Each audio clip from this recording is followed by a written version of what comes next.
Hello Internet, welcome to the channel. My name's Frankie, and in today's video we are looking at one of the more recent DLCs to come to Planet Zoo Console Edition, and that is the Tropical Pack. We're going to start by looking at some of the animals, and here we are looking at the Red River Hog. And personally, this is an animal I'm quite excited to have in the game, for a couple of reasons. This is an animal that you see in quite a lot of zoos here in the UK, it's kind of a staple and I'm very excited to be able to have it in our own zoos. And I kind of like the idea of doing a Winnie the Pooh themed zoo at some point, and this puts us one step closer by giving us something that is quite pig-like. Ideally we get the Barnyard Pack and have a proper, like, stereotypical kind of Winnie the Pooh pig. That would be perfect, but this guy would make a good stand-in the meantime. Also, these animals have some wonderful animations. I really like their trot and gallop, and I also really like the texture on these animals. You can really tell they've got wiry, coarse fur. I think that's been done really well. Look at these guys having a lovely mud bath. It's so good. Let's move on to the next animal. Next up is the Gibbon, and this is an animal that we definitely will be building for on the channel in the near future, and that is because of course it is a primate. In fact, it is the only lesser ape, which is kind of sad. Why in the world, when creating the classification for primates and apes, did they even bother with lesser apes, just to make this guy feel kind of left out? Regardless, I think his little run when he's walking on foot is adorable. I also like when he's climbing or on a structure where he needs to be using climbing animations. He stands up and puts his arms out to the side like he's trying to balance. It looks like he's trying to do a hula hoop or something. It's very, very cute. I really like these animals. They have so much personality compared to some of the animals we have in the game. So I'm really looking forward to seeing more of these in our zoo. I also really like the sound design for these guys. Gibbons have a very distinctive call. It's kind of a hoot almost, and they really hit the nail on the head with this sound design for these animals. I just can't get over this run. It is so funny. And they also look super duper cute when they're sat down after doing all of this running about. So yeah, I'm really excited to have these guys in the game as well.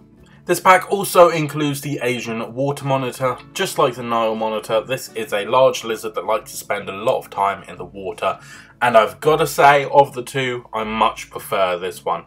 The patterning on the face and the texture in general is just gorgeous. The model that these have been based on is just wonderful.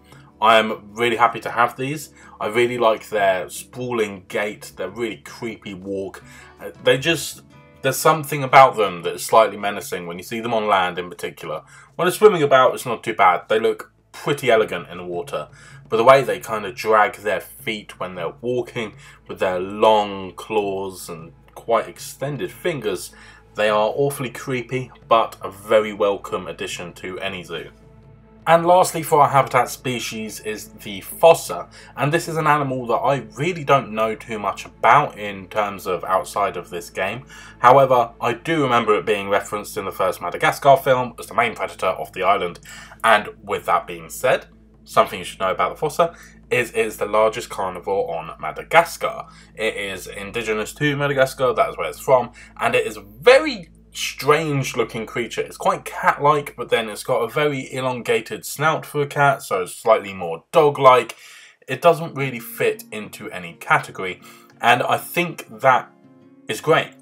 It really sets it apart from other animals, and it has a very creepy and kind of stalkerish feel to it. It's a really good addition to any zoo if you want it to have a proper spooky and creepy feel. Who knows, maybe this will make it into our spooky zoo by the end of October.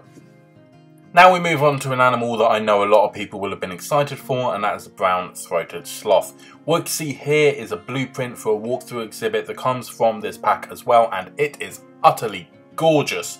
It is such a lovely looking abandoned temple, and of course we've got some rather charismatic sloths in here as well. Now, one thing that I will say about it being a walkthrough exhibit animal is that their animations are going to be on loop, but unlike the bat, they are kind of boring almost, in my opinion. The bats and butterflies, because of how quick they can move, they are constantly moving, and it always feels like it has a lot of energy in there. However, these guys, they don't necessarily move all that much. I would really like to see them, I don't care that it's slow, but I would like to see them traversing a little bit more. They spend a lot of time just in one spot, and it can be kind of boring to actually watch. However, having said that, when they are moving, when they're just moving their head and stuff, looking about, taking in their surroundings, they are pretty cute. Now we're going to move on to the construction pieces from this pack, and I've got to say we've got a lovely variety, from some wooden planks and bark pieces, door handles, drapery, and just various bits of timber. We have so much to offer from this pack. Here you can see a lovely selection of timber, especially the ones that have a dye to them. I really like the yellow that is being used in this instance, but of course you can actually change that colour, and these will be excellent for making accents to your temples and stuff. Speaking of temples, we have some lovely, quite beautiful to be honest, decorative plates and stuff that will give your temples a real bit of bling and jazz. Over here we have some dramatically oversized pots. I'm not entirely sure why they are so big, but we've also got a drum, which is lovely. Over here are the main building pieces for a temple. These are the things that are really going to give it those accents, to give it an old style feel. And something that I love about them is the algae and moss effect on the side. It is just lovely. I've already used some of those pieces in the spooky zoo that we've been working on, and they are just lovely. Over here we have some roof pieces. The main roof theme for this pack is thatch, just like the Africa theme, but grey instead. It's a much nicer colour in my opinion. We also have this old, decrepit looking brickwork, which I am a big fan of. It just looks really nicely aged and not too perfect, which is wonderful. Of course, we also have some more decorative pieces, exactly the same shapes as before, but more painterly, and I'm quite a big fan of that. Over here we have some decorations, which the bits at the back, like the wrapped up stuff and the cardboard boxes, they are going to be excellent for making backstage areas. Here we have some illustrative signs, just like with every pack, and I've got to say, these are gorgeous. I love these signs, I always do, but those Gibbons in particular, they have so much energy and life to them. I'm really happy with these signs. Now over here we have some statues. We have the Fossa as our reward statue for this pack, but we also have some customizable statues in the shape of a snake and a human body, where you can choose either the Gibbon, the red River Hog, the Fossa, or the Asian water monitor as heads. They just have a lot of personality, and I think will look really cool in any tropical zoo. We also have a couple snazzy benches, including the normal bench and a picnic bench, and a stone looking bin. These are very nice, pretty decorative, and will blend into your Indonesian style zoos pretty well. We also have a few more plants that have come over with this pack, including some slightly more carnivorous looking plants, the ones where something lands on the rim and then the kind of nectar inside draws it in and then dissolves the bugs, which is kind of gnarly. A lovely selection of plants, including a pink one that just makes me think of Weeping Bell, and it makes me want to make some Pokemon stuff. Over here we have some purely decorative blueprints. All of these buildings have no function whatsoever, they are just decorative. And oh my days, the production team are putting in all the effort here. I am blown away by the blueprints in this pack. They are all stunning, and they are really making the most of those building pieces that we're getting in this pack.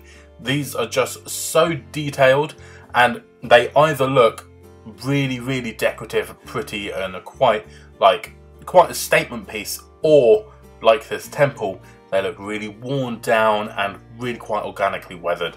All of these blueprints in this pack are wonderful, and like I said, these ones are only decorative. Now let's move on to the facilities, and that is going to include the entrance, the toilets, and all the staff facilities and shops that you get with this pack. And just like those other blueprints, they are beautiful and so detailed, and I can't wait to use them in a tropical zoo. So if you had been on the fence about getting the tropical pack, I would say 100% go and get it. There was so much detail and possibilities within this pack. If you enjoyed this video and found it useful at all, please consider giving it a thumbs up and subscribing to the channel to see more videos just like this appearing in your subscription feed. Thank you so much for having watched this video, and until next time, I'll see you later.